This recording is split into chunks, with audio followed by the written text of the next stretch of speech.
I was in Malawi recently.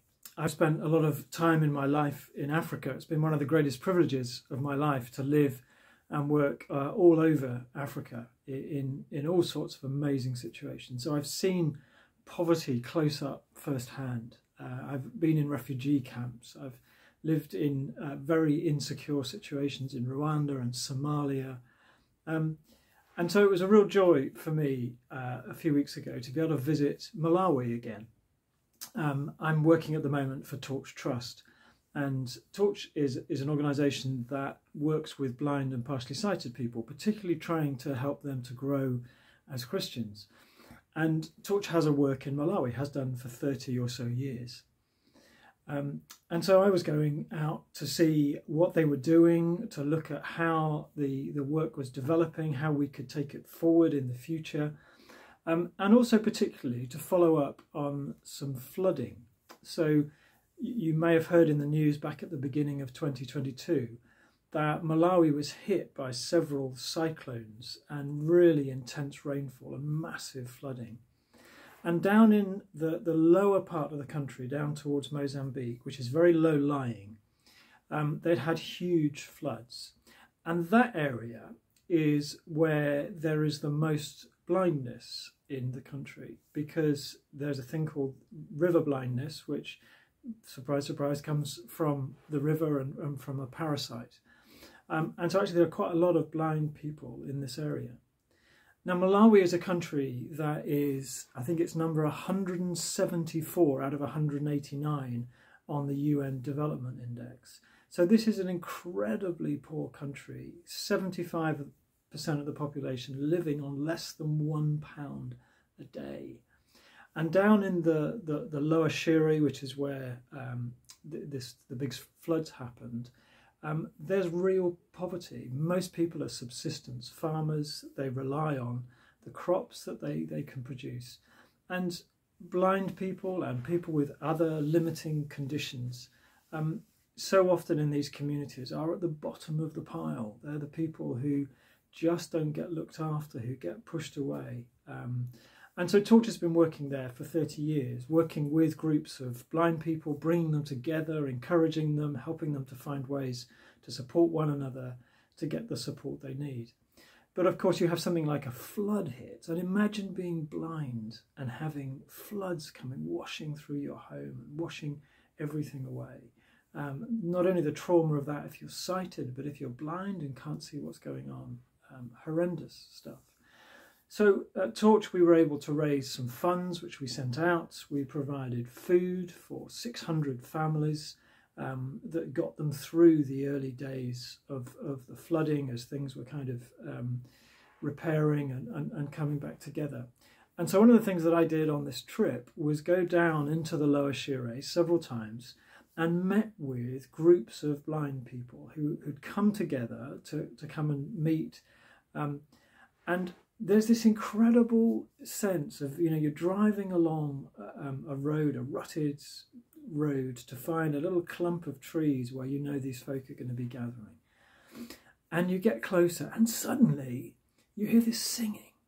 And under a tree or under a series of trees around a few buildings, 10, 20, 50, in one case 120 people, most of them blind and with their carers. Singing and praising God, and such joy in their hearts, humbling. So the number of times I would get out of the Land Rover and just start joining in and going around and greeting people who are singing and exuberant.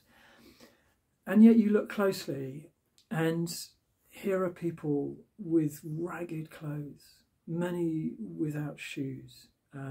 Some of them, put on their best clothes for the day to come and meet the white man. But the poverty was extreme. And so here are people who not only are poor kind of all the time, but many of them have just had all of their possessions washed away by the floods. And yet there was a joy in the Lord, a gratitude, a thanksgiving. And so we had some marvellous times of singing, of talking together, of praying. They got me to preach every time. I think I preached 7 times in 3 days, which was a bit of a challenge, trying to find something new each time. But it was a beautiful and yet harrowing experience. But the verse that came across to me was a verse from Nehemiah, where the people of Israel had been exiled into Babylon. And then King Cyrus sends back a group to go and rebuild the walls of Jerusalem. And that's what Nehemiah is there to do and what the book talks about. And towards the end of the book, in chapter 8, Nehemiah says to the people, do not grieve. The joy of the Lord is your strength. Do not grieve. The joy of the Lord is your strength. And seeing these people who had so much to grieve, and yet they knew the joy of the Lord. They could sing and dance and be grateful, even in their poverty. What a lesson that is for us, folks, isn't it? In Psalm 37, we read, take delight in the Lord. Take delight in the Lord. Sometimes I wonder if our Western country, with all that we have, and yet so often take for granted, all the comforts, the access to food, to homes. You know, we moan about prices and inflation and all these things, but, you know, going out and seeing once again real poverty in Africa made me think, my goodness, we are so rich. We are so fortunate. And I sometimes wonder if we take that for granted and actually we don't have that sense of reliance on the Lord, and therefore that sense of joy and delighting in him. So what I've taken away, one of the things I've taken away from that trip is to be grateful for what you have. Take delight in the Lord and all that he gives. Find your joy in the Lord, because that's where your strength is. Friends, I pray that whatever you're facing at the moment, whatever difficulties and tough things you're going through, that something about this message, something about that sense of people who have really literally have nothing, are able to take delight in the Lord, find the strength in the joy in the Lord, that we may lift our hearts to him and take delight, find strength as we allow that joy to rise up, to bubble up within us. So thank you. I pray that today, this week, will be a week when you find new sense of strength through your joy in the Lord. God bless.